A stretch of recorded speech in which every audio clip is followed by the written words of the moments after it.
COVID is likely the reason that it's not football, baseball, basketball, hockey, or soccer that is the hottest sport in the country. The fastest growing by far is pickleball.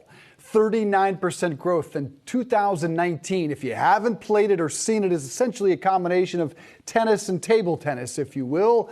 A little wiffle ball played with a wooden or graphite paddle.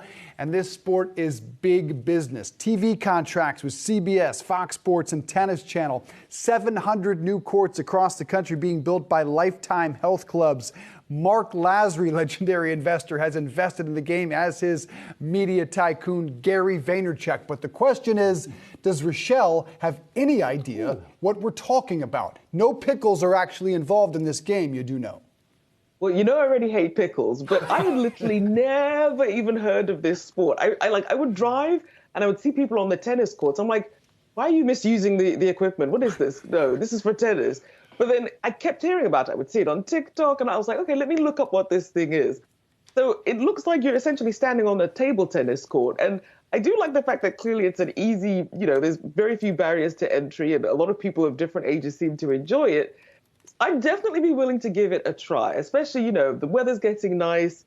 Why not? If I could play, kickball and other things, why not give this a try too? You'd love it. I think so too, because when you think about how this kind of shrinks tennis, makes it a little bit less difficult, at least at an entry point for people to take advantage of. And then there's still that mobility. You can be agile and really get a good exercise in on the sport. I actually started following the PPA Tour on Instagram just because I saw Larry Fitzgerald, the famed former Arizona Cardinals wide receiver, playing in one of the tournaments that was really hosted by the PPA Tour. And I think that's exactly where the entry point is, as we see so many former athletes, former pro athletes that are looking towards the sport and being advocates for it as well as the additional venture capitalists that we had talked about before. Yeah, low barrier to entry, I think, is the key. You talked about the difference between tennis. It's not as strenuous on your body. And the big thing with tennis is mastering the serve is just about impossible for the average athlete.